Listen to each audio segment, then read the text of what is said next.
During the wedding ceremony, the guests laughed as the millionaire married a waitress and mother of 3. However, years later, everyone was stunned by what she was capable of doing. The September sun cast long shadows across the polished marble floors of the Whitmore Tech headquarters in downtown San Francisco. Andrew Whitmore, 35, stood at the floor-to-ceiling windows of his penthouse office, his Tom Ford suit perfectly tailored to his athletic frame.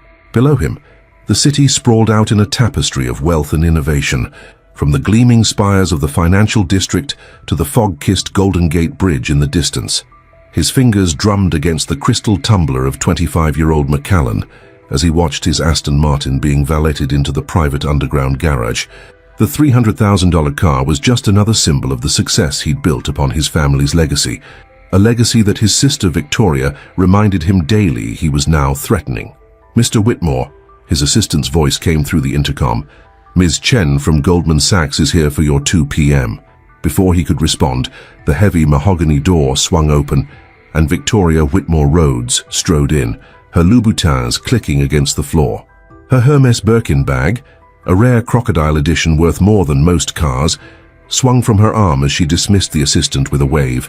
"We need to talk about this nonsense with the waitress," Victoria declared, her perfectly manicured hands gripping the back of a leather chair. "The board meeting is in 2 weeks and rumors are already circulating." Andrew turned, his jaw tightening. "Her name is Haley, and she's more than just a waitress. She manages the entire restaurant now." "Oh, forgive me," Victoria's voice dripped with sarcasm. "The restaurant manager who serves coffee to tech bros in the Marina District. Much better. That'll really impress our shareholders." The tension in the room could be cut with a knife. Andrew set down his glass with deliberate calm. "I'm not having this conversation again, Victoria. I love her." "Love?" Victoria laughed, the sound as sharp as broken glass. "You're the CEO of a $50 billion tech company.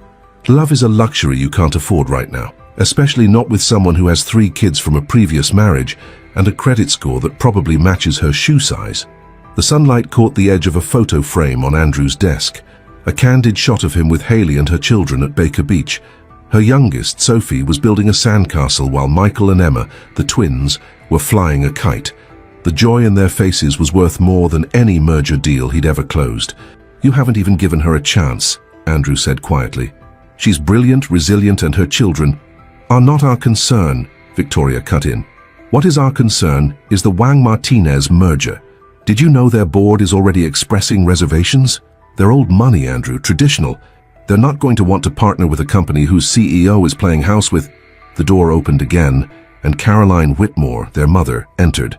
At 65, she carried herself with the grace of old San Francisco nobility, her silver hair styled immaculately, her Chanel suit pristine. "I could hear you two arguing from the elevator," she said, closing the door behind her. "Mother," Victoria turned, "please tell him he's being ridiculous. The founder's gala is next month, and he wants to bring her as his date. Can you imagine? The press will have a field day." Caroline moved to the window, looking out at the city her late husband had helped shape through decades of tech investments. "Your father," she began slowly, "built this company from nothing. He understood the weight of reputation, of appearances." Andrew's heart sank. Of course, his mother would side with Victoria. She always did when it came to maintaining their social standing. But Caroline wasn't finished. "However," she continued, "he also taught me something else. The night before he died, do you know what he said to me?" She turned to face her children. "He said his biggest regret was letting others dictate his happiness for so many years." Victoria's face flushed. "Mother, you can't be serious." "I'm not finished," Caroline held up a hand. "I've met Haley. Last week at that little cafe she manages. I went there incognito, you could say. Wanted to see who she really was when she didn't know she was serving Caroline Whitmore." Andrew's eyes widened. This was news to him. "And?" Victoria demanded. "And I watched her handle a crisis when one of her servers dropped an entire tray of dishes. Instead of yelling or firing the poor boy, she helped him clean up. Then she comped the affected customers' meals and gave them premium reservations for the following week. She turned a disaster into customer loyalty. That's the kind of instinct you can't buy with an MBA from Stanford." The room fell silent. Andrew felt a surge of pride, but also worry. He knew what was coming next. "However," Caroline's voice took on a harder edge, "if she's going to be part of this family, There need to be changes, significant ones. The press, the board, our social circle, they'll tear her apart if she's not prepared, and those children, they'll need to understand the weight of the Whitmore name. Andrew stepped forward. I won't ask her to change who she is. No, Caroline agreed, but she'll need to adapt, learn our world, navigate our society. The question is, are you willing to guide her through that transformation? Because if you're not, if you're just rebelling against the family expectations, then Victoria is right, and you need to end this now. The weight of the decision pressed down on Andrew's shoulders. Through the windows, fog began rolling in from the bay, shrouding the city's peaks in a mysterious haze. His phone buzzed. A text from Haley. Just confirmed the venue for dinner tonight. The kids are so excited to try their first fancy restaurant. The corners of his mouth lifted slightly. I'm not ending anything, he said firmly, but I need your help, both of you. Not your judgment, your help, because Haley and her children are going to be part of this family, and I want them to succeed here. Victoria threw up her hands. You're impossible. When this blows up in your face, when our stock price plummets and the board calls for your resignation, don't come crying to me. She stormed out, leaving the scent of her Clive Christian perfume lingering in the air. Caroline watched her daughter go, then turned to her son. You understand what you're asking? Not just of her, but of yourself. This won't be easy, Andrew. The people in our circle, they can be cruel. Andrew picked up the photo from his desk, running his thumb over the happy faces captured in that moment of pure joy. I know, he said softly, but she's worth it. They're worth it. The intercom buzzed again. Mr. Whitmore, Ms. Chen is still waiting. Send her in, he replied, then looked at his mother. Will you come to dinner tonight? Meet them properly this time. Caroline hesitated, then nodded slowly. I'll have Winston bring the Bentley around at 7. She paused at the door. And Andrew, wear the Patek Philippe your father gave you. First impressions matter, even with children. As his mother left and the Goldman Sachs executive entered, Andrew felt the weight of two worlds colliding. Tonight would be the first test, the first of many. But as he glanced one more time at the photo on his desk, he knew that every battle ahead would be worth fighting. The real question was, would Haley feel the same way once she understood the true price of joining the Whitmore family? The crystal chandeliers of Gary Danko restaurant cast a warm glow over the white tablecloths as Haley Matthews adjusted her borrowed Chanel dress for the 100th time. The price tag of the dress alone could have covered 3 months of her old apartment's rent. Across the table, Caroline Whitmore studied her with the calculated precision of a jeweler appraising a questionable diamond. Tell me, Haley, Caroline's voice was silk over steel, how do you envision your role in the Whitmore family's public life? Before Haley could answer, her 13-year-old twins, Michael and Emma, returned from exploring the restaurant's art collection with Andrew. Sophie, her 7-year-old, remained glued to her iPad, headphones firmly in place, a new gift from Andrew that had caused their first real argument about spoiling the children. The Picasso in the lounge is amazing, Mum, Emma exclaimed, her eyes shining. Andrew says it's worth more than our old house. Haley saw Caroline's subtle wince at Emma's unfiltered enthusiasm. Andrew quickly intervened. Actually, I was explaining how art appreciation goes beyond monetary value. Speaking of appreciation, Caroline smoothly interrupted. Haley, you'll need to meet with Harrison Palmer tomorrow. He's our family's image consultant. Image consultant? Haley's fork paused halfway to her mouth. Yes, the Founders Gala is in 3 weeks. Every major tech mogul and venture capitalist in Silicon Valley will be there. The press will be watching, especially given the Wang-Martinez merger talks. Caroline's tone made it clear this wasn't a request. Andrew reached for Haley's hand under the table. Mother, we discussed this. No pressure. It's fine. Haley straightened her shoulders. I'll meet with him. The next morning, in the sleek conference room of Palmer Consulting on the 50th floor of the Salesforce Tower, Harrison Palmer circled Haley like a hawk evaluating its prey. His Tom Ford glasses caught the morning light as he made notes on his iPad Pro. The clothes we can fix, he muttered. Brunello Cucinelli for casual wear, Oscar de la Renta for events. Your posture needs work. We'll bring in Philippe from the San Francisco Ballet for deportment lessons. The accent, that's trickier. My accent? Haley's Ohio roots suddenly felt like a cardinal sin. Darling, you sound like you should be serving apple pie at a county fair, not hosting charity galas at the Legion of Honor. Harrison's smile didn't reach his eyes. But Alessandro is brilliant with dialect coaching. He helped several tech wives transition from engineering speak to society fluency. The door opened, and James Chen entered, Victoria's husband and the head of legal for Whitmore Tech. His presence was unexpected, and immediately set Haley on edge. "Harrison, give us a moment?" James adjusted his Keaton suit as he sat down. Once they were alone, he placed a thick document on the table.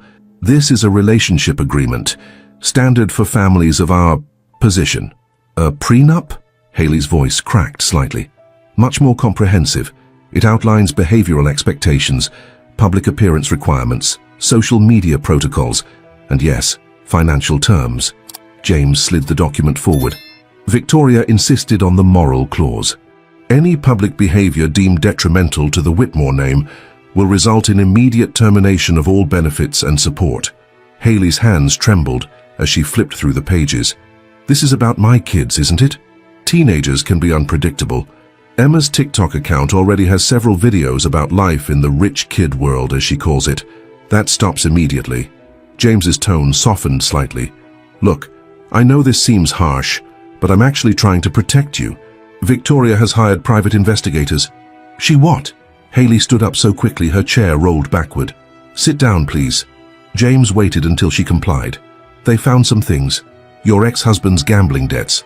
The time you had to take out a payday loan to cover Michael's asthma medication. The fact that Emma isn't actually your biological child.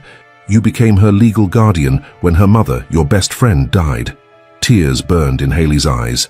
"Does Andrew know?" "Not yet. Victoria plans to present it at the next board meeting unless I sign this," Haley finished bitterly. "You have until the end of the week." James stood to leave, then paused.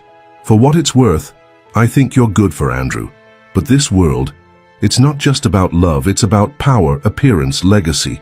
The question is, are your children worth the sacrifice of their freedom? Are you?" That evening, as Haley sat in her small office at the Marina District restaurant she managed, her phone buzzed with texts from Andrew. "Surprise waiting at home. The kids are going to love it. Harrison called, said the meeting went well. Can't wait to see you in that Oscar de la Renta we talked about for the gala." Each message felt like another bar in an increasingly ornate cage. She looked around her office, the worn but comfortable furniture, the wall of employee photos, the thank you cards from regular customers. This was real. This was earned. But was it enough? Her thoughts were interrupted by a knock. Marcus Washington, her head chef and closest friend at the restaurant, stood in the doorway. His dark eyes took in her distress immediately. "Okay, spill it," he said, dropping into the chair across from her desk. "You've been staring at that inventory sheet for an hour and haven't written a thing." Haley hesitated, then told him everything. The agreement, Victoria's investigation, James's ultimatum. Marcus listened without interrupting, his expression growing darker. "Girl, you know I love you, but you're playing in the deep end of the pool now," he finally said. "These people, they don't just have money. They have power, real power, the kind that can erase people like us." "Like us?" Haley questioned. "Yeah, like us. The ones who had to fight for every single thing we got." Marcus leaned forward. "Remember when you first hired me? Fresh out of prison, nobody would take a chance on an ex-con chef. But you saw something in me. You fought for me. Now it's time to fight for yourself." "But how? I can't compete with their world." "Then don't compete. Change the game." Marcus stood up. "You turned this failing restaurant into the hottest spot in the marina without their fancy connections. You raised 3 amazing kids on your own. Hell, you make my temperamental ass look good to the health inspectors. You've got skills they can't buy at Stanford." Their conversation was interrupted by another visitor, William Chang, the elderly owner of the restaurant and Haley's mentor. He shuffled in with his characteristic calm, a cup of jasmine tea in his weathered hands. "I couldn't help but overhear," he said, settling into a chair. "You know, when I first came to San Francisco, I had nothing. The elite families wouldn't even let me clean their kitchens. Now they fight for reservations at my tables." He smiled mysteriously. "Sometimes, the best revenge is success on your own terms." Haley's phone buzzed again, a message from Caroline. "Harrison booked your first deportment lesson for tomorrow. Car will pick you up at 9. The children will need etiquette training as well. I've enrolled them in Mrs. Winchester's Youth Refinement Program." As she stared at the message, another text came through, this one from Emma. "Mom, There's a Ferrari in the driveway. Andrew says it's for you to practice driving in style for the gala. But are we still going camping next weekend like we planned? The walls of the golden cage seemed to close in tighter. William noticed her expression and set down his tea. "Let me tell you a story about the bamboo trees in my garden," he began, his voice carrying decades of wisdom. "For 4 years after planting, nothing appears above ground. People told me I was wasting my time, that nothing was growing. But beneath the surface, the roots were spreading, strengthening. In the 5th year, the bamboo grows 90 feet in 6 weeks. The question is, did it grow 90 feet in 6 weeks, or 5 years? "I don't understand," Haley admitted. "The roots," Marcus caught on, "they're like your experiences, your struggles, your real relationships. The Whitmores see the surface. They want instant growth, instant refinement. But your strength? That comes from deeper places." William nodded approvingly. "The old money families of San Francisco, they are like glass sculptures, beautiful but brittle. You, Haley, you are like my bamboo, flexible, resilient, and when the time is right, capable of remarkable growth." As if on cue, Victoria Whitmore walked into the restaurant, her entrance causing a ripple of whispers among the diners. She headed straight for Haley's office, her Hermes Kelly bag swinging with purposeful menace. Marcus and William exchanged looks. "We'll give you privacy," Marcus said, but Haley caught his arm. "No," she decided, drawing strength from their presence. "Whatever she has to say, she can say it in front of my family." Victoria's perfectly plucked eyebrows rose at the word family. She glanced dismissively at Marcus and William, before focusing on Haley. "I have the board's preliminary vote on Andrew's leadership," she announced without preamble. "They're concerned about his recent distractions. Unless something changes before the gala, they're prepared to ask for his resignation." The threat hung in the air like smoke. Haley felt the weight of the relationship agreement in her desk drawer, the keys to the new Ferrari in her pocket, the expectations crushing down on her children's futures. But she also felt the solid presence of Marcus and William, the memory of her journey, the strength of her own hard-won wisdom. The game was changing, but perhaps not in the way Victoria intended. The question was, who would make the next move and at what cost? The night of the Whitmore Tech Founders Gala arrived with all the grandeur San Francisco's elite could muster.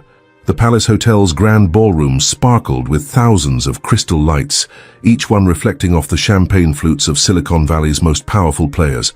Outside, a fleet of Rolls-Royces, Bentleys and Maybachs lined the street, their drivers standing at attention.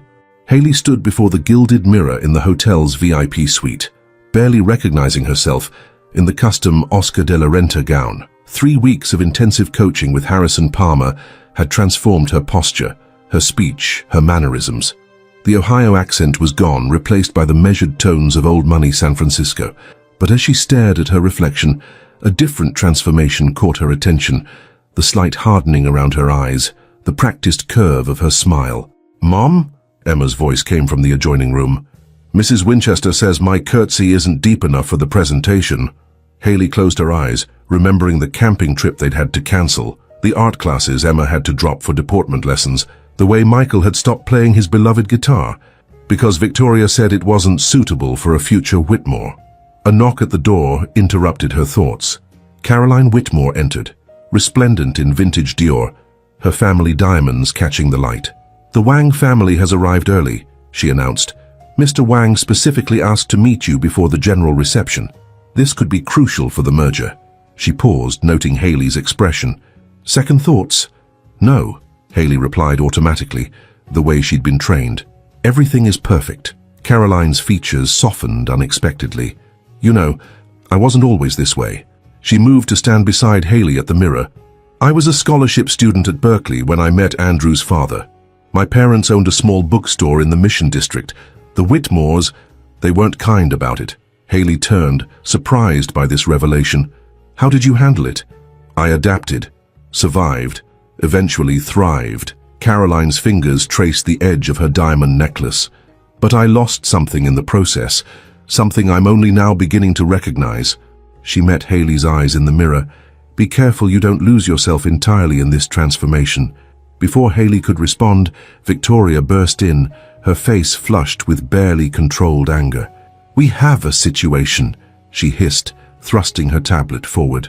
On the screen was a viral TikTok video, Emma in her new Chanel dress, doing a day-in-the-life tour of the Whitmore mansion.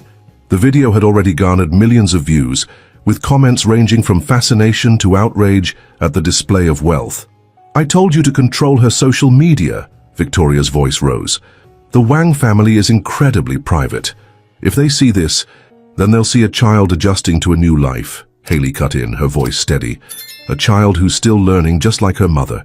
"This isn't a game," Victoria grabbed Hailey's arm. "Do you have any idea what's at stake? The merger, the company's future, Andrew's position? Let go." Hailey's tone could have frozen champagne. The weeks of pressure, of transformation, of watching her children change, crystallized into something hard and sharp. Caroline stepped between them. "The Wangs are waiting. We handle this later." In the grand ballroom, Alexander Wang, the patriarch of Wang Industries, stood with his wife Grace, daughter May, and a man Hailey didn't recognize. Andrew made the introductions, his hand supportive at the small of her back. "Ms. Matthews," Alexander Wang's accent was slight but precise. "I've heard much about you, though perhaps not everything." His eyes flickered to Victoria, who stood rigid nearby. "I believe in transparency, Mr. Wang," Hailey replied, channeling every lesson Harrison had drilled into her. "What would you like to know?" The unknown man stepped forward, James Chen's private investigator, Hailey realized with a jolt. "Perhaps we should discuss the matter privately," he suggested smoothly. But Alexander Wang raised his hand. "No need. I prefer honest conversations." He turned to Andrew. "Your sister sent us quite a detailed report about Ms. Matthews's background. Very thorough, very calculating." The atmosphere tensed. Victoria's smile turned triumphant. "Indeed," Grace Wang spoke for the first time, her voice carrying unexpected warmth. "It reminded me of when my own family opposed Alexander's choice to marry me. A simple teacher's daughter, they said, not suitable for the Wang empire." Victoria's smile faltered. "But what caught my attention," Alexander continued, "was not Ms. Matthews's past but her present. My daughter May has been secretly dining at her restaurant for months. She speaks highly of the management, the innovation, the community engagement." May Wang, wearing Givenchy and a knowing smile, stepped forward. "The night program for underprivileged culinary students. Brilliant. The partnership with local farmers? Innovative. The way you turned a failing restaurant into a profitable business while maintaining its soul. That's the kind of leadership we respect." Victoria's face had gone pale. "But the merger requirements are changing," Alexander stated firmly. "The tech world is evolving, Ms. Whitmore Rhodes. Old money, new money. These distinctions matter less than vision, integrity, and the ability to bridge worlds." He turned to Andrew. "We're not just investing in Whitmore Tech. We're investing in its future leadership, all of its leadership." The implications hung in the air like crystal chimes. Andrew's grip on Hailey's waist tightened slightly. But the evening's true turning point came moments later. As servers circulated with champagne for the merger announcement, Sophie came running through the crowd, tears streaming down her face. "Mom! It's Michael! He's hurt!" The ballroom blur faded as Hailey raced upstairs, her designer heels forgotten somewhere between floors. She found Michael in the hotel's music room, clutching his chest, his breath coming in sharp whistles. His emergency inhaler lay empty beside him. "Call 911, Hailey commanded, her carefully constructed facade shattering as she held her son. Andrew was already on the phone, his voice tight with fear. "The spare inhaler," Michael gasped. "In your old office." Hailey's heart stopped. The spare inhaler was at the restaurant in her old office drawer, the office she'd been too busy with coaching sessions to properly clean out. Marcus Washington's voice cut through the chaos. "I got it." He burst into the room, inhaler in hand, still wearing his chef's whites. "I came to drop off the special appetizers you requested, saw the commotion." As Michael's breathing stabilized, Hailey looked around the room. Caroline stood in the doorway, her perfect composure cracked with genuine concern. Victoria hovered nearby, her face showing an unfamiliar emotion. Was it guilt? The Wang family watched from a respectful distance, their expressions thoughtful. But it was Emma's voice that broke the silence. "This is my fault," she sobbed. "If I hadn't made that stupid video, if we hadn't been so busy with all these lessons, we used to always check his inhaler." "No, Xiao Mei." Mei Wang stepped forward, using the Chinese term for little sister with surprising gentleness. "Sometimes we need a reminder of what truly matters." Alexander Wang nodded slowly. When I built my company, I thought success meant becoming someone else. It took my wife's wisdom to show me that true success means bringing your whole self, your past, your family, your values, to the table. He turned to Victoria, his expression stern. The old way of doing things, it's not sustainable. The next generation won't accept it. They demand authenticity, connection, purpose. Your brother seems to understand this. Do you? The question hung in the air like suspended crystal, catching all the light in the room. In that moment, as Hayley held Michael close, still in her couture gown but with mascara streaking her cheeks, she felt the shift, not just in the room, but in the very foundation of the world she'd been trying so hard to join. The question wasn't whether she could become who they wanted her to be. The question was whether the Whitmore family, and all it represented, was ready to become something new entirely. As if reading her thoughts, Caroline stepped forward, removing her iconic diamond necklace, the same one she'd been touching earlier while sharing her own story of transformation. Perhaps, she said quietly, it's time for all of us to remember who we were before we became who we thought we needed to be. The necklace caught the light one last time before she set it aside, its brilliance somehow less important than the genuine concern in her eyes as she knelt beside her grandson, society propriety forgotten in favor of human connection. In that moment, surrounded by the collision of worlds, Marcus in his chef's whites, the Wangs in their couture, her children in their carefully curated designer clothes, Andrew with his power tie askew, Hayley saw the path forward with sudden clarity. The turning point wasn't about choosing between worlds. It was about having the courage to create a new one entirely. Later that night, after the medical crisis had passed and the gala guests had departed, Hayley found herself in the hotel's empty kitchen with Marcus, both sitting on stainless steel counters like they used to do after closing time at the restaurant. "You know what's funny?" Marcus said, loosening his chef's collar. "All these fancy people upstairs eating my food, loving it. But if they knew an ex-con made it..." He shook his head, laughing softly. "They did know," came Mei Wang's voice from the doorway. She entered the kitchen, her Givenchy gown incongruous against the industrial backdrop. "My father always investigates everyone involved in potential partnerships. Your story, Mr. Washington, particularly impressed him." Marcus straightened, but Mei waved off his formality. "The rehabilitation program you run in the restaurant's kitchen? The Second Chance Employment Initiative? These are exactly the kind of community programs Wang Industries values." She turned to Hayley. "And you supported all this while keeping the restaurant profitable. That's the kind of leadership we need." "But I'm not part of Whitmore Tech's leadership," Hayley pointed out. "Aren't you?" Mei raised an eyebrow. "From what I've seen, you've been leading change since before you met Andrew. The question is, are you ready to do it on a larger scale?" Before Hayley could respond, Victoria appeared, looking uncharacteristically disheveled. "The board members are asking questions," she said, her voice lacking its usual sharp edge. "About Michael, about the restaurant's programs, about everything." "Good." Hayley stood up. "Let them ask. I'm done hiding." She made her way back to the ballroom, now empty except for the cleanup crew and a few lingering executives. Andrew stood with his mother and Alexander Wang deep in conversation. As Hayley approached, she caught fragments of their discussion. "A new division focused on community investment and sustainable business practices," Andrew was saying. "Hayley's restaurant model could be scaled." "It's not just about scaling a model," Hayley interrupted, finding her voice. "It's about changing the definition of success." All eyes turned to her as she continued. "Tonight, everyone saw two worlds collide. But what if instead of trying to force one to conform to the other, we created something new? Something that values both tradition and innovation, privilege and responsibility?" Alexander Wang's eyes sparkled with interest. "Go on. The merger shouldn't just be about combining technologies or market shares. It should be about setting a new standard for corporate leadership, one that measures success not just in profit margins, but in lives changed." Victoria stepped forward, her expression complex. The board will adapt or be left behind," Caroline interrupted firmly. "The world is changing, Victoria. Either we change with it, or we become irrelevant." Andrew moved to stand beside Hayley, taking her hand. "I propose a new condition for the merger. We establish a joint foundation, headed by Hayley, focused on bridging socio-economic gaps through education, entrepreneurship, and second-chance employment programs. Using both companies' resources and influence," Hayley added, warming to the idea. We could create opportunities for people who've been systematically excluded from the tech world's success. Like Marcus, May nodded. Like my mother was, Caroline said softly. Like I was, Haley finished.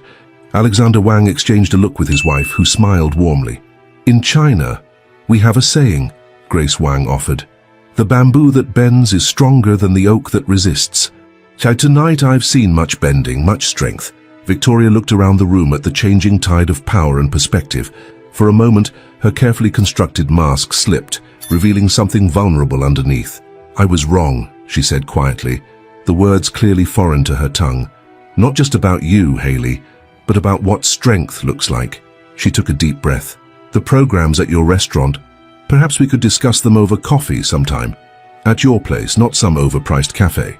The offer hung in the air, fragile as spun sugar. Haley recognized it for what it was. Not just an olive branch, but an acknowledgement that both their worlds held value. I'll have Marcus make his special blend, Haley smiled. It's better than anything you'll find in Nob Hill. As the night wound down, Haley found Emma and Michael in the hotel's rooftop garden. They sat with Sophie, who had fallen asleep between them, her head resting on Michael's shoulder. I deleted the TikTok account, Emma said as Haley approached. Not because anyone made me, but because I want to share something real next time. Maybe about Uncle Marcus's cooking program, or the scholarship fund you're talking about. Michael nodded, his breathing now steady and strong. And Mum, Mrs. Winchester said I shouldn't, but I brought my guitar. Some of the wait staff said I could play in the employee lounge during breaks. Haley sat with her children, looking out over the San Francisco skyline. The fog was rolling in, soft and mysterious, blurring the lines between the city's hills and valleys, its mansions and modest homes, its past and future. Play something, she encouraged Michael, something that feels true. As her son's simple, heartfelt music floated into the night air, Haley reflected on the evening's transformations. The turning point hadn't just been about a medical emergency or a business deal. It had been about the courage to stand at the intersection of different worlds and dare to imagine something new. Below, the cleanup crew was packing away the crystal and china, the markers of old money and tradition. But up here, under the stars, with her children's authenticity and the promise of change in the air, Haley felt wealthy in ways that no designer dress or merger deal could match. The real work and the real transformation was just beginning. The San Francisco Chronicle's headline screamed across Andrew's desk, Whitmore Tech Merger Sparks Controversy, Traditional Values versus Modern Innovation. The article detailed the previous night's events at the gala, complete with leaked photos of Michael's medical emergency and Caroline Whitmore kneeling in her vintage Dior, comfort over composure. The stock dropped 12 points this morning, James Chen reported, pacing the office. Conservative board members are calling for an emergency meeting. They're saying the Wang merger terms are too radical, too focused on social issues instead of shareholder value. Andrew loosened his tie, studying the morning fog rolling past his window. And what do you think, James? I think, James paused, choosing his words carefully, that my father came to this country with nothing but hope and a single suitcase. No venture capital, no Stanford degree, just determination and a small restaurant in Chinatown. He smiled slightly. Sound familiar? The office door opened, and Haley entered with Victoria close behind. The sisters-in-law had spent the morning at the restaurant, where Victoria had witnessed firsthand the impact of Marcus's rehabilitation program. We have a proposition, Haley announced, spreading documents across Andrew's desk. Victoria's been analyzing our community investment programs and they're actually brilliant business models, Victoria interrupted, her corporate mask cracking with genuine enthusiasm. The employee retention rates are unprecedented. The community goodwill translates to customer loyalty. It's sustainable capitalism at its finest. Andrew raised an eyebrow at his sister's transformation. You hate terms like sustainable capitalism. I hate being wrong more, Victoria admitted. But watching Marcus train his staff, seeing how they respect him, how they work to prove themselves worthy of the chance they've been given, it's more effective than any corporate team-building exercise I've ever seen. James picked up one of the documents. You want to expand the program across all Whitmore Tech subsidiaries? Not just expand it, Haley said, transform it. Each division would partner with local communities, creating pathways for unconventional talent. The Wang merger gives us international reach. Imagine the impact on a global scale. The discussion was interrupted by Caroline's arrival. She carried herself differently now, the rigid perfection of the previous weeks replaced by a more natural grace. "The Conservative Families Council called," she announced. "They're threatening to withdraw their social endorsement of the Whitmore name unless we return to traditional values." Her air quotes dripped with newfound disdain. "Good," Victoria surprised everyone by saying. "Their time is over. I've been doing some research." She pulled up a presentation on her tablet. "Millennials and Gen Z will inherit over 30 trillion in the next decade. They prioritize authentic brands, social responsibility, and genuine impact. The council's approval means nothing to them." Hayley watched her sister-in-law with growing respect. Victoria's transformation wasn't just about accepting change, she was becoming its advocate. The next challenge came from an unexpected quarter. As Hayley prepared for her first official board presentation, Emma burst into her dressing room at the mansion, tears streaming down her face. "They're calling us fake."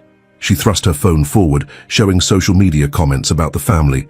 "They say we're just pretending to care about poor people to look good, that we're using Uncle Marcus's story for publicity." Hayley sat her daughter down, remembering their simpler life just months ago. "Do you think we're fake?" Emma wiped her eyes. "No, Marcus changed my life. He taught me how to make Dad's favorite pasta, tells me stories about second chances. He's family." "Then, that's what matters." Hayley squeezed her hand. "Sometimes, when you're trying to change things, people will question your motives. The trick is to let your actions speak louder than their doubts." The board meeting proved to be a battlefield of its own. Old guard members sat stone-faced as Hayley presented the new initiative, their disapproval radiating across the mahogany table. "This is a technology company, not a charity," Bernard Winston, the longest-serving board member, objected. "Our responsibility is to shareholder value." "Really?" Hayley pulled up her next slide. "Because our pilot program at the restaurant has shown a 40% reduction in training costs, 60% lower turnover, and a 25% increase in customer satisfaction. Those numbers affect your precious shareholder value, Mr. Winston." Victoria stepped forward, addressing her former allies. "The world is changing. We can lead that change or become obsolete. The Wang merger isn't just about market expansion. It's about evolving our entire business model for the next generation." "And what about the Whitmore legacy?" Winston demanded. "I am the Whitmore legacy," Andrew stood, "and I say it's time for change." The vote was close, but with the Wang family's backing and Caroline's surprising political maneuvering among old society families, the initiative passed. The real work could begin. Transformation rippled through the family in unexpected ways. Michael, inspired by Marcus's story, started a music program for kids at local community centers. Sophie, the youngest, began accompanying Caroline on visits to family charitable foundations, her natural empathy breaking down barriers her grandmother's perfect manners never could. But perhaps the most profound change was in Victoria. One morning she arrived at the restaurant before dawn, dressed in workout clothes instead of her usual designer suits. "Teach me," she said to Marcus. "Not just about cooking, about building something real." Marcus eyed her suspiciously. "It's hard work, hot, messy, not exactly Valentino-friendly." "Good." Victoria rolled up her sleeves. "I'm tired of being exactly what everyone expects." Over the next weeks, she became a regular in the kitchen, learning alongside former inmates and at-risk youth. Her corporate efficiency melded with their street-smart creativity, creating something entirely new. The press caught wind of the story. Whitmore Heiress trades boardroom for kitchen. A recipe for change? The photos of Victoria, flower-streaked and laughing with her unlikely teammates, went viral for very different reasons than Emma's previous TikTok fame. One evening, as the family gathered for dinner, now a regular occurrence in the restaurant's private room, Caroline made an announcement. "I'm selling the mansion," she declared, causing Andrew to choke on his wine. "It's too big, too empty, too untouchable. I found a smaller place in North Beach above a bookstore," she smiled. "It reminds me of my parents' shop." "But the Society Register," Victoria began, then caught herself laughing. "God, I can't believe I still care about that." "Speaking of care," Hayley added, "the Wang Foundation called. They want to partner on a global initiative, combining their international reach with our local program models." "That's not all they want," Andrew revealed. "They're proposing a joint leadership structure for the merged company. Shared power, diverse perspectives, They want Haley to head the Community Integration Division. The table fell silent. Months ago, such an announcement would have sparked outrage, debate about qualifications and appearances. Now, it felt right, earned through actions rather than credentials. "Will I still be able to help in the kitchen?" Sophie asked, her child's perspective cutting through the corporate complexity. "Always," Haley promised. "That's the whole point. We're not choosing between worlds anymore. We're creating something new, something that has room for both boardrooms and kitchens, mansions and bookstores, privilege and purpose." Later that night, as the fog rolled in from the bay, Haley found Marcus closing up the kitchen. Together, they sat on their familiar countertop, sharing leftover dessert. "Victoria's got potential," Marcus mused. "Never thought I'd say that. Yesterday she stood up to a supplier who was trying to overcharge us, negotiated a better deal for the whole program. People can surprise you." Haley smiled. "Sometimes they just need the chance to be more than their habits." The kitchen door swung open, and Emma peeked in. "Mom? Dad's on the phone with Mr. Wang. They want you in Singapore next week for the initiative launch. Also, Michael's concert at the community center is Thursday, and Sophie made you a card for something. She won't tell me what." Haley looked at her daughter, remembering the scared girl who once felt out of place in designer clothes. Now Emma moved between worlds with ease, equally comfortable in the kitchen with Marcus, as she was in board meetings with her father. "Tell them I'll be there," Haley said, "for all of it." As she headed home that night, driving her now familiar Ferrari through the city streets, Haley reflected on their journey. The challenges weren't over. Change never came easily, especially to institutions built on tradition. But they were facing them together, each member of their unlikely family growing in their own way. The fog parted briefly, revealing the Golden Gate Bridge illuminated against the night sky.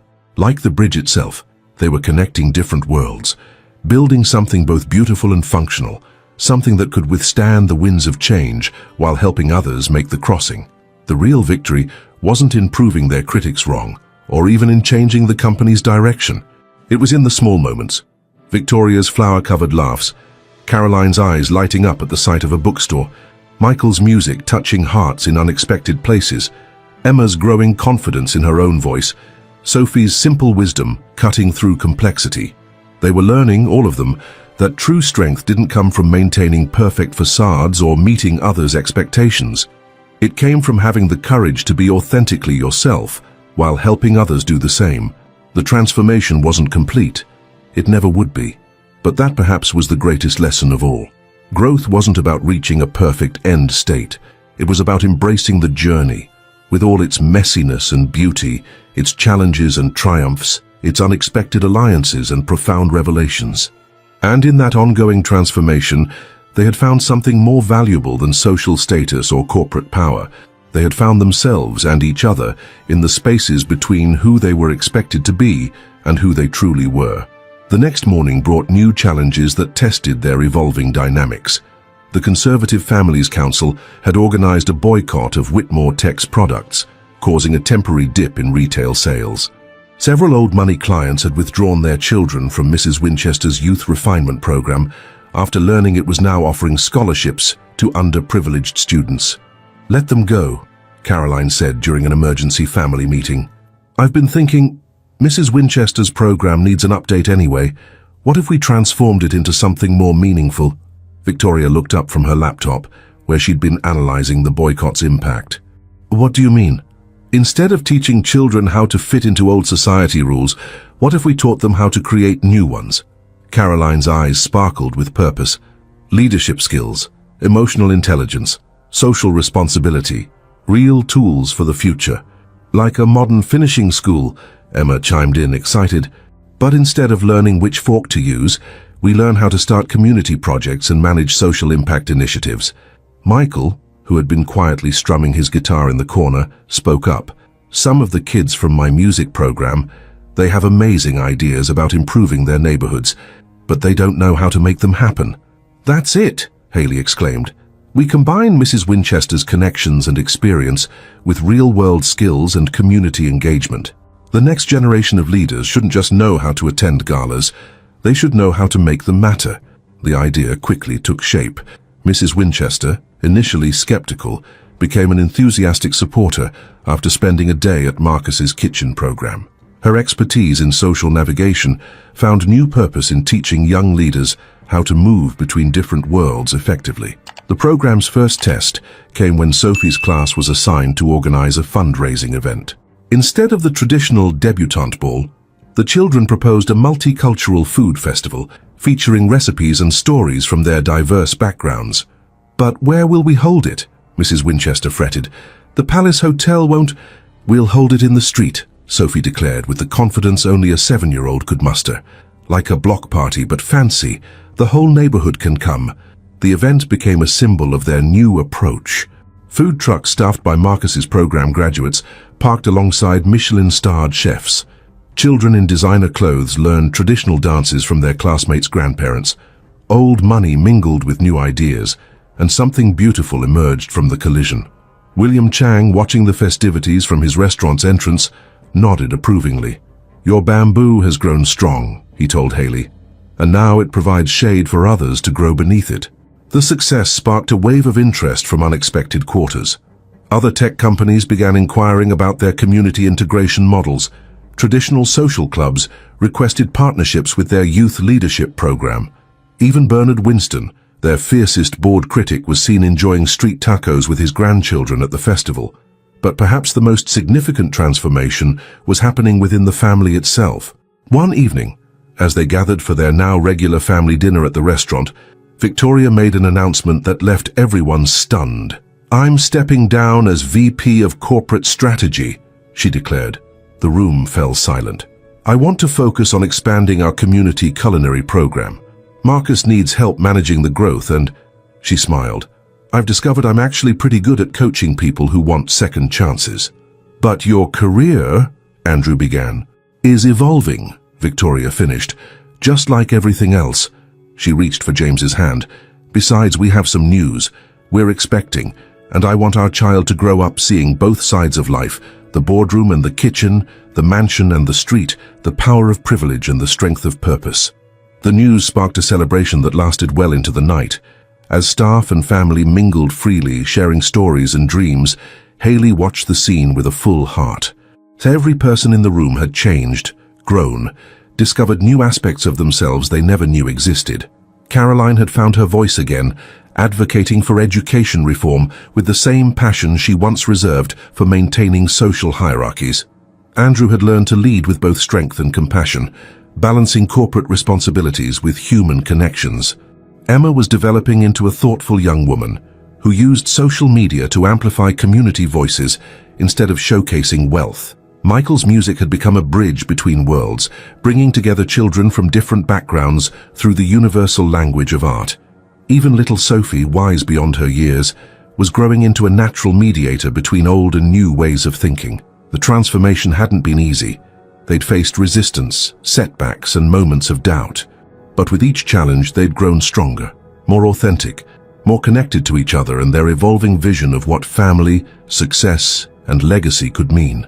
As the evening wound down, Haley found herself back in the kitchen with Marcus and Victoria, the unlikely trio sharing leftover dessert on their favorite countertop. The sight of Victoria, her designer dress dusted with flour, laughing at Marcus's jokes about her early cooking disasters, was a testament to how far they'd all come.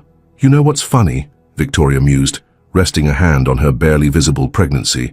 "I spent so many years trying to protect our family's legacy. I never realized that sometimes protecting something means letting it grow into something new." Marcus nodded. "Like a recipe. You respect the basics, but you ain't afraid to add your own flavor." "Or like a family," Haley added, watching through the kitchen window as Andrew taught Michael and Emma some old-school dance moves, their shadows dancing across the restaurant's walls. "You honor its foundation while building new stories on top." The journey of growth continued, each day bringing new challenges and opportunities for transformation. But now they faced them together, stronger for their differences, richer for their authenticity, and united in their belief that the greatest legacies are built not by clinging to the past, but by bravely stepping into the future, hand in hand, hearts open to change. The morning of the Whitmore-Wang merger's final signing ceremony dawned with an ominous tension in the air. San Francisco's typical summer fog had given way to an unseasonable storm, dark clouds gathering over the city's skyline like harbingers of the drama to come. Inside the Whitmore Tech Tower's executive suite, Andrew stared at his phone in disbelief. The message from Bernard Winston was clear. Emergency board meeting called. Hostile takeover attempt in progress. Consortium of traditional investors moving to block merger and remove current leadership. How bad? Haley asked, watching her husband's face pale. They've been planning this for months. Andrew's voice was tight. Winston's group has been quietly buying shares through shell companies. They've aligned with our biggest competitors. They're not just trying to stop the merger. They want to dismantle everything we've built. Victoria burst in, her pregnancy now visible beneath her Alexander McQueen suit. It's worse than we thought. They're attacking on all fronts. The Conservative Families Council just released a documentary about the degradation of traditional values at Whitmore Tech. They've got footage of Marcus's past, twisted stories about the rehabilitation program, even private photos of the children. Haley's heart stopped. What photos? Everything. Victoria's voice cracked. Sophie's community center visits, Michael's concerts in the dangerous parts of town, Emma's social media posts about social justice. They're painting us as a family in moral decline, corrupting the next generation of society. The elevator chimed, and Caroline rushed in, looking shaken. The old families are withdrawing their support en masse. The Daughters of California Heritage just revoked my lifetime membership. They're calling for a complete return to traditional leadership and values. Let them, Andrew started, but was interrupted by James Chen bursting through the door. The stock is in free fall, he announced grimly. Winston's group is spreading rumors about financial mismanagement, claiming the community programs are bleeding money. Major institutional investors are getting nervous. Haley's phone lit up with a text from Marcus. Media camping outside the restaurant. Someone leaked employee records. My past is all over the news. Kids in the program are scared. What should I tell them? Before she could respond, Alexander Wang's face appeared on the conference room screen, his expression grave. We have a situation in Singapore. Our Conservative board members are pressuring us to withdraw from the merger. They're saying association with Whitmore Tech has become too risky. The room spun with the speed of their carefully built world unraveling. Everything they'd worked for, the programs, the changes, the new vision of what business and society could be, was under attack. They were waiting for this moment, Victoria realized, sinking into a chair. The perfect storm. Hit us from all sides when we're most vulnerable. Andrew's phone buzzed again. Winston wants to meet. Now. He says he has a reasonable proposal to maintain the Whitmore legacy. It's a trap, James warned. Of course it is, Andrew agreed. But we don't have a choice. The shareholders' meeting is in 2 hours. The next hour was a blur of activity. As Andrew and James prepared for the confrontation with Winston, Haley and Victoria raced to manage the growing crisis. Caroline worked her remaining society connections, trying to stem the tide of deserting allies. The children were rushed home from school as paparazzi began gathering outside their usual haunts. Bernard Winston was waiting in the main boardroom, surrounded by a team of lawyers and old guard board members. His smile was that of a predator who knew his prey was cornered. Andrew, he greeted smoothly, I believe you know Harrison Palmer. The image consultant who had once tried to remake Haley stood by Winston's side, looking apologetic but determined. I tried to help you understand, he said. Traditional values exist for a reason.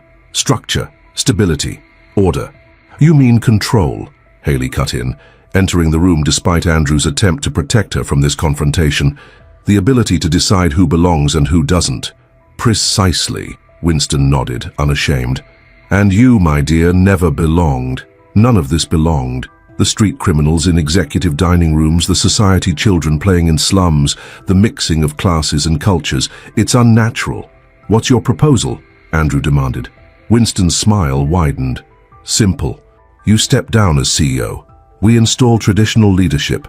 The Wang merger is cancelled. The community programs are shut down. Your family maintains its wealth and status, but returns to appropriate social boundaries. And if we refuse, then we reveal everything, Winston threatened. Every detail of Marcus's criminal record, every penny spent on your wife's pet projects, every questionable decision that prioritized social impact over shareholder value. Your children's future in society will be complicated. The threat hung in the air like poison. But before anyone could respond, the boardroom doors burst open.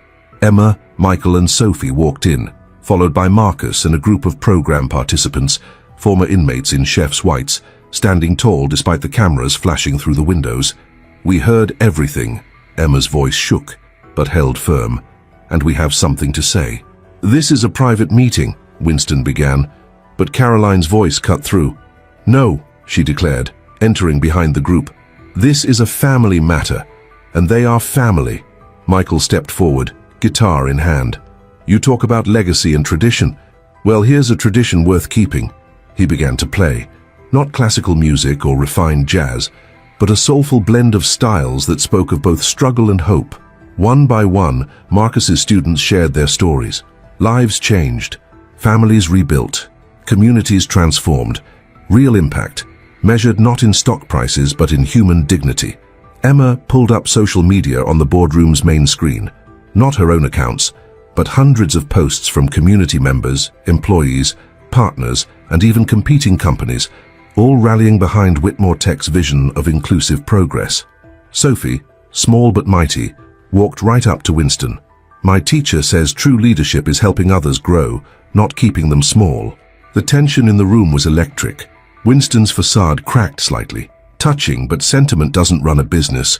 The shareholders are right here," came Mei Wang's voice as she entered with her father, "and we have something to show you." Alexander Wang nodded to James, who pulled up new financial projections. "The community programs? They've reduced training costs by 60% company-wide. Employee retention is up 85%. Brand loyalty has translated to a 40% increase in customer lifetime value. But the stock price," Winston protested, "is manipulated," Victoria finished, waddling forward with a stack of documents.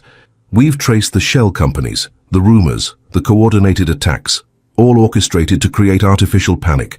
The SEC will be very interested in these findings." Winston's face darkened. "You wouldn't dare."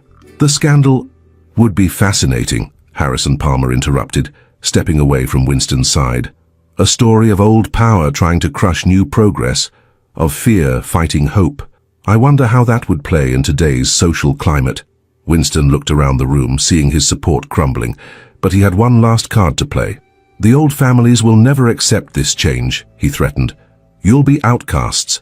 Your children will be exactly who they are meant to be," Haley declared. "Not who fear and tradition demand they become." The shareholders' meeting that followed was unlike any in corporate history. Instead of dry financial presentations, they showed real impact. Marcus's students cooked for the assembled investors. Michael's music students performed. Community partners testified to the tangible changes in their neighborhoods. The vote wasn't even close. Winston's group was ousted. The Wang merger was approved. The new vision of corporate responsibility was endorsed with overwhelming support. But the real victory came later that night, in Marcus's kitchen. The whole family, biological and chosen, gathered to cook together. Victoria, her designer dress protected by a well-worn apron, taught Sophie her secret sauce recipe. Caroline and Michael played duets on his guitar, her classical training blending with his modern style. Emma documented it all, not for social media buzz, but for family history. Harrison Palmer appeared briefly, carrying a gift. "A peace offering," he said, handing Haley a box. Inside was her old waitress uniform from the restaurant. "Keep it," he advised, "not as a reminder of where you came from, but as proof of how far we all can go when we dare to change." The storm outside had cleared, leaving the city washed clean. From the kitchen window, they could see the lights of San Francisco sparkling, old money mansions and new tech towers, immigrant neighborhoods and corporate headquarters, all part of the same beautiful tapestry. Andrew pulled Haley close, watching their unlikely family celebrate. "Was it worth it?" he whispered. "All the fights, the risk, the change?" Haley looked at Marcus teaching Victoria knife skills, at Michael and Emma helping their younger cousins from the Wang family with homework, at Sophie falling asleep in Caroline's lap as the older woman hummed a Chinese lullaby learned from Grace Wang. "Look around," she smiled. "This is what legacy really looks like. Not preserved in tradition's amber, but alive, growing, becoming something new and beautiful every day."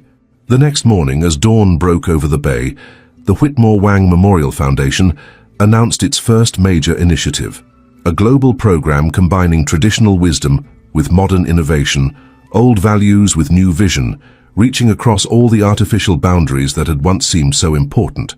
And in Marcus's kitchen, a new generation of leaders began their day's training, wearing chef's whites embroidered with a simple motto: growth requires courage. The old power hadn't been destroyed, it had been transformed. The price of change had been high, but the reward was beyond measure. A future where belonging wasn't determined by birth or bank accounts, but by the courage to be authentically oneself while helping others do the same. As Haley drove to work that morning, she passed the Conservative Families Council building. Its imposing facade, once so intimidating, now seemed like a relic of a passing age. The future belonged to those brave enough to imagine it differently. She smiled, remembering Sophie's words to Winston. True leadership is helping others grow, not keeping them small. In the end, that had been their real victory. Not defeating the old guard, but showing them a better way forward.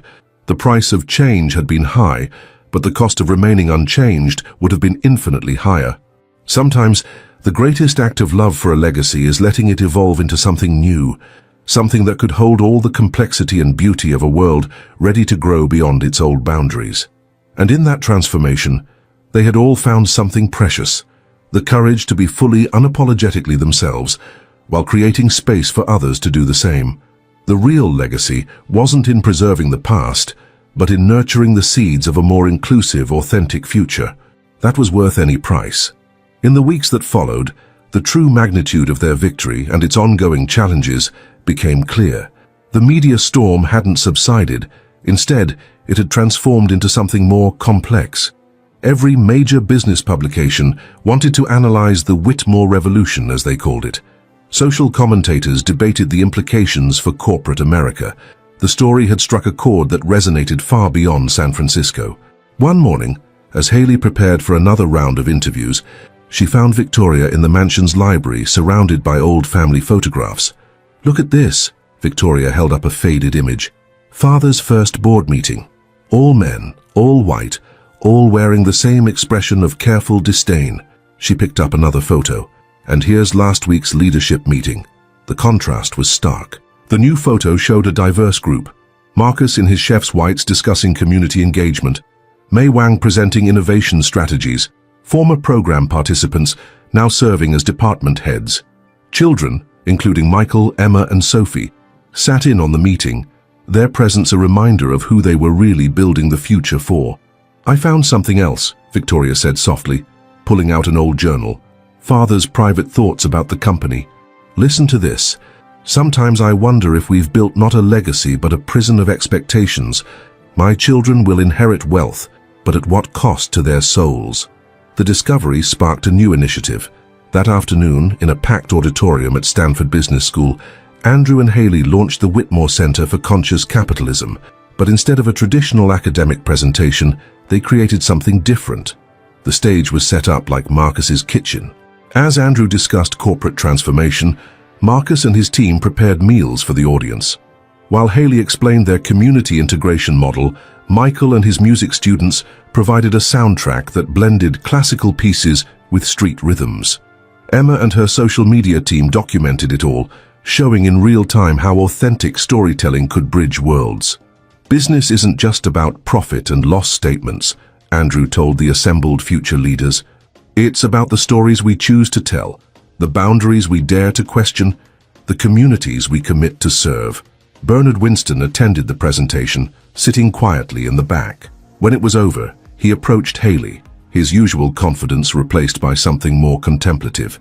"My granddaughter," he said hesitantly. "She's 15, brilliant at math, passionate about social justice. The kind of combination I would have once seen as problematic." He paused. "She wants to intern in your community program this summer. Would that be possible?" It was a small moment, but it represented something profound. The old guard wasn't just accepting change. They were beginning to see its value for their own families. The transformation continued to ripple outward. Other major corporations began launching their own community integration programs. Old money families started reassessing their approaches to philanthropy and social engagement. Even Mrs. Winchester's youth refinement program had a waiting list of students from all backgrounds, eager to learn how to navigate between worlds while maintaining their authenticity. But perhaps the most significant changes were the quiet ones, the personal victories that wouldn't make headlines but meant everything to those involved. One evening, as the extended family gathered for their now traditional cooking lesson, Sophie made an announcement that brought tears to everyone's eyes. "For my school project about heroes," she declared, "I wrote about all of us. Not because we're rich or important, but because we were scared and did the right thing anyway. Because we learned that being a family means helping other people become family too." Marcus, teaching a group of new program participants, overheard and had to turn away to hide his emotion. Victoria, now heavily pregnant, squeezed his shoulder in understanding. "You know," she said to the group, "I used to think power meant keeping others out. Now I realize true power is finding ways to let everyone in." Caroline, who had been quietly documenting the family's journey in a leather-bound journal, looked up from her writing. "We're not just changing a company or a family," she observed. "We're changing the story of what success can look like." The journal itself was becoming something remarkable. Caroline had asked everyone, family members, program participants, community partners, even former opponents, to contribute their perspectives. The result was a rich tapestry of voices, all grappling with the challenges and rewards of authentic transformation. Later that night, after the cooking lesson had evolved into an impromptu celebration, Haley found Andrew in his office, looking out over the city. The lights of San Francisco sparkled below, each one representing a story, a possibility, a potential for change. "I got a call from the Wang family," he said as she joined him. "They want to expand the program to Asia. Not just the business model, the whole philosophy. Traditional families there are struggling with the same questions we faced." "Are you ready for that?" Haley asked. "It's a huge undertaking." Andrew smiled, pulling her close. "A year ago, I wouldn't have been. But now?" He gestured to the photos on his desk. Michael teaching guitar to Winston's granddaughter, Emma helping Marcus's students tell their stories, Sophie mediating a playdate between old money and new vision. "Now I understand that leadership isn't about having all the answers. It's about creating spaces where people can discover their own." The next morning brought a new test of their resolve. A traditional business magazine published a scathing critique of their model, arguing that their emphasis on social impact would ultimately hurt shareholder value. The old fears threatened to resurface, but something had changed. Instead of responding defensively, they invited the magazine's editorial board to spend a day in their world, not just in the corporate offices, but in Marcus's kitchen, in the community centers, in the spaces where real transformation was happening. The resulting article, titled "The Economics of Authenticity," became required reading in business schools across the country. It challenged not just traditional corporate metrics, but the very way success was measured and valued.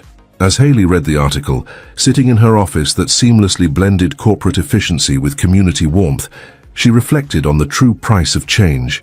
It wasn't just about weathering criticism or fighting opposition. It was about maintaining the courage to remain authentic, even when it would be easier to retreat behind old walls. A knock at her door interrupted her thoughts. It was Harrison Palmer, the former image consultant who had once tried to remake her into someone else. "I've been thinking," he said, taking a seat, "all those lessons about fitting in, about meeting expectations. What if we created a new kind of consulting, one that helps people and organizations find their authentic voice instead of trying to match some arbitrary standard?" The idea sparked a new initiative, the Authenticity Project, a partnership between the Whitmore Foundation and traditional etiquette schools. Its mission was to help individuals and organizations navigate change while maintaining their core values, not by conforming to old standards, but by creating new ones that could hold all the complexity of modern life. The project's first clients, the Conservative Families Council themselves, now realizing that their own survival depended on their ability to evolve while preserving what truly mattered. As the sun set on another transformative day, the extended Whitmore Wang family gathered in Marcus's kitchen. The smell of multiple cuisines filled the air as traditional recipes merged with modern interpretations. Classical music mixed with hip-hop as Michael's students performed. Emma documented it all, not for show, but for history. Victoria, due any day now, watched the scene with tears in her eyes. "This," she said to Haley, "this is what I want my child to inherit. Not just wealth or status, but the courage to be real, to help others be real, to create spaces where everyone can grow." The price of change had indeed been high. They had risked everything, wealth, status, tradition, on the belief that authenticity and inclusion were worth more than artificial perfection. But as Haley looked around at their beautifully messy, perfectly imperfect family, she knew that some prices were worth paying, not just for themselves, but for all the generations to come. The real legacy wasn't in preserving old boundaries, but in having the courage to imagine and create new ways of belonging, leading, and loving.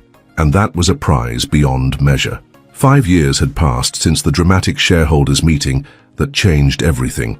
The San Francisco Chronicle's headline captured it perfectly. Whitmore Wang Legacy, the billion-dollar gamble that transformed corporate America. The automare was crisp as limousines and luxury cars pulled up to the newly renovated Legion of Honor. Inside, the annual Whitmore Foundation Gala was unlike anything San Francisco society had ever seen. Tech billionaires mingled with former inmates turned entrepreneurs. Old money socialites engaged in animated discussions with community activists. Children from every background showcased their achievements in art, music, and social innovation. Victoria, elegant in Alexander McQueen despite her exhaustion from running the now famous culinary rehabilitation program, watched her 4-year-old daughter Luna practice her presentation with Marcus. The little girl had insisted on demonstrating her knife skills with a plastic knife and explaining how cooking could make the world more better. "Remember when I thought teaching ex-cons to cook was beneath us?" Victoria mused to Haley, who stood beside her in a sleek Tom Ford pantsuit. "Now my daughter's learning life lessons from a former bank robber, and I couldn't be prouder." But beneath the surface of success, tensions were building that would test their transformation in unexpected ways. The first tremor came when Andrew received an urgent call from Singapore. "The Wang family patriarch is dying," he told Haley privately. "Alexander wants to see all of us, immediately." The family's private jet departed within hours. As they crossed the Pacific, Caroline shared surprising news of her own. "I'm selling my shares in Whitmore Tech," she announced calmly. "All of them." The shock rippled through the cabin. "Mother." "Why?" Andrew demanded. "Because it's time for the next phase," she smiled mysteriously. "William Chang and I have been working on something. The old mansion. We're turning it into the Whitmore Chang Academy for Transformative Leadership, a place where privilege meets purpose." But the real surprises awaited them in Singapore. Alexander Wang, frailer than they remembered but his eyes still sharp, had gathered both families for what he called the final merger. "Our experiment in conscious capitalism has succeeded beyond our dreams," he began. "But success brings its own dangers. We risk becoming exactly what we sought to change, another dynasty, another form of exclusion." He nodded to his daughter May, who activated a holographic display showing a radical restructuring plan. The Whitmore Wang Corporation would be transformed into a network of community-owned enterprises, with profits and power distributed among employees, community partners, and social impact initiatives. "We're not just changing how business works," Alexander continued. "We're changing who owns it, who benefits from it, who gets to dream because of it." The plan was brilliant, but terrifying. It would mean surrendering much of their personal wealth and power. The families would retain leadership roles, but as stewards rather than owners. Before anyone could respond, Bernard Winston's granddaughter Julia, now a key player in their youth leadership program, burst into the room. "We have a problem," she announced. "A big one." The holographic display switched to breaking news. A global consortium of traditional business leaders had launched a coordinated attack on their model. Stock prices were plummeting. Conservative media was running exposés on the dangerous social experiment of community integration. "They're saying we're destroying the foundation of capitalism," Julia reported, "that our success is a threat to the natural order." But as the families absorbed this crisis, something unexpected happened. Sophie, now 12 and startlingly wise, started laughing. "Don't you see?" she asked. "They're right. We are destroying their version of capitalism." "That's the whole point." The room fell silent as she continued. "Grandpa Wang isn't dying, at least not the way we thought. He's making sure his death catalyzes something bigger than all of us." Alexander's eyes twinkled as he nodded to his honorary granddaughter. "Out of the mouths of babes," he said softly. The next 24 hours were a whirlwind of activity. As global markets reacted to the crisis, the families executed Alexander's plan with precision. But there was a twist even he hadn't anticipated. Marcus's rehabilitation program graduates, now successful business owners themselves, launched a grassroots campaign to support the restructuring. Emma's social media network exploded with stories of lives transformed. Michael's music students organized flash mob performances in financial districts worldwide. Then came the masterstroke. Caroline and William Chang revealed that the Whitmore Chang Academy wasn't just a school, it was the headquarters of a global movement. They had spent years quietly building a network of progressive business leaders, social innovators, and next-generation philanthropists. The old guard thought they were fighting a company, Caroline announced at a press conference that shook the business world. They didn't realize they were fighting the future itself, but victory came at a price. The restructuring meant the Whitmore and Wang families would lose much of their personal fortune. The mansions, the jets, the trappings of extreme wealth would be transformed into community assets. As they gathered one last time in the Singapore penthouse, Victoria cradled Luna while watching the sunset over the city. "Are we crazy?" she asked softly. "Giving up everything we fought so hard to protect?" "We're not giving it up," Haley corrected. "We're giving it forward." The transformation wasn't easy. The media chronicled every painful step. Some called it the end of an era. Others hailed it as the beginning of a revolution. The truth was somewhere in between. 1 year later, the results began to show. The distributed ownership model had created thousands of new entrepreneurs. The community integration programs had reduced recidivism rates dramatically. The Whitmore Chang Academy was producing a new generation of leaders who measured success by impact rather than wealth. But perhaps the most profound changes were the personal ones. Victoria found her true calling teaching business skills to former inmates, her corporate expertise finally serving a purpose that filled her soul. Marcus expanded his program internationally, proving that second chances knew no borders. Michael's music therapy program became a core part of their rehabilitation work, healing trauma through art. Emma leveraged her social media expertise to create a platform for untold stories of transformation. Sophie continued to surprise everyone with her ability to bridge worlds, becoming the youngest ever speaker at Davos. Caroline and William Chang's partnership blossomed into a late-life romance that scandalized traditional society and delighted their grandchildren. And Haley? She found herself exactly where she never expected to be, teaching a class at Stanford Business School alongside Bernard Winston himself. Their former antagonism transformed into a powerful partnership for change. The final twist came on the 5th anniversary of Alexander Wang's death announcement. As the families gathered in Singapore again, they were stunned to find him in robust health, practicing Tai Chi in the rooftop garden. "You faked your illness?" Andrew asked, torn between admiration and shock. "I needed a catalyst," Alexander smiled. "Sometimes the only way to truly change things is to make people face what they fear most, the end of everything they know." "But why the deception?" Victoria pressed. "Because truth wrapped in drama travels faster than facts alone." He winked at Sophie, who grinned back. "Your children taught me that." As they celebrated that night, not in a luxury hotel but in a community center they'd helped build, Haley looked around at their transformed family. They had less money now, but somehow felt richer. Less power in traditional terms, but more ability to affect real change. Luna, playing with children from the local neighborhood, didn't care about stock prices or social status. She was growing up in a world where barriers were meant to be bridged, not maintained. "Was it worth it?" Andrew asked, echoing a question from years ago. "Giving up the empire to build something uncertain?" Haley watched as Marcus taught cooking to a mixed group of society kids and former street children. Victoria was showing a former rival's daughter how to perfect her sauce technique. Michael's music filled the air as Emma documented it all, not for show but for history. "We didn't give up an empire," Haley realized. "We helped build a better one that grows stronger by giving power away." The real surprise, the final twist in their tale, wasn't that they had succeeded in changing the system. It was that the system had changed them in exactly the ways they needed to be changed. They had set out to transform the world of wealth and power, only to discover that true wealth lay in connections, not possessions. Real power came from empowering others. And legacy? Legacy wasn't what you left behind, but what you helped others build for themselves.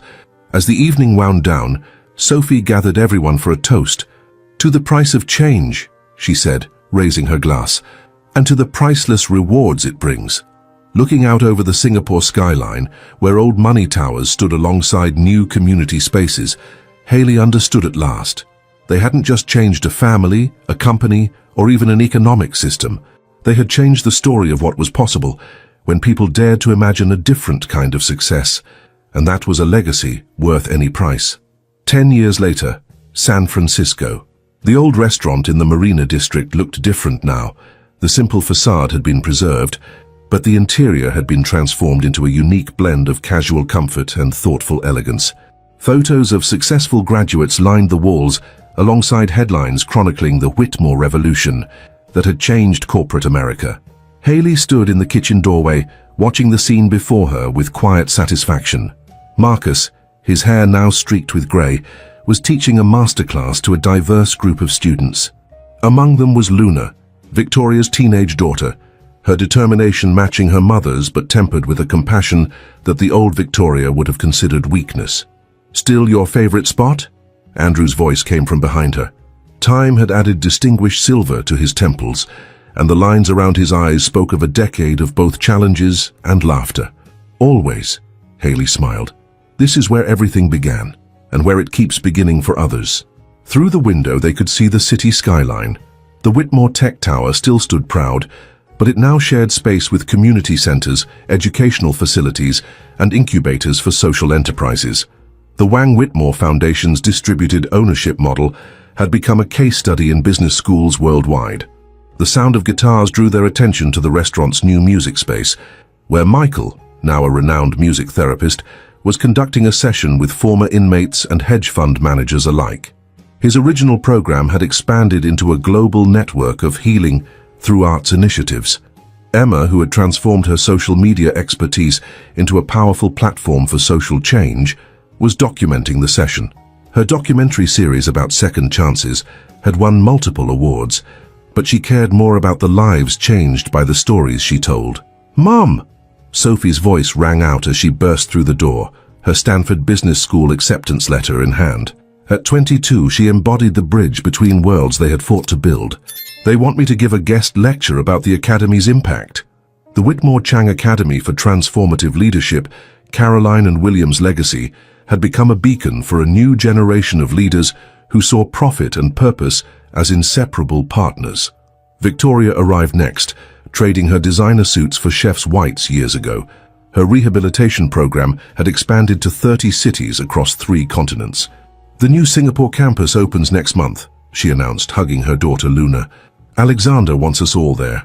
Alexander Wang, now truly in his twilight years but still sharp as ever, had lived to see his death catalyst transform into something far beyond his original vision. The crisis he manufactured had sparked a movement that reshaped global capitalism. As the family gathered for their traditional evening meal, a tradition that now included dozens of adopted members from all walks of life, Bernard Winston's granddaughter Julia arrived with news. "The last holdout from the old guard just joined the distributed ownership network," she announced. "The transformation is complete." But the real victory was visible in the smaller moments. In Luna, teaching knife skills to a nervous new student. In Michael's music, students performing with newfound confidence. In Emma's camera, capturing not wealth or status, but genuine human connection. Caroline, her late-life romance with William Chang, having inspired a generation of rule breakers, raised her glass. "To the price we paid," she said softly, "and the riches we found instead." The sun set over San Francisco Bay, casting a golden light through the restaurant windows.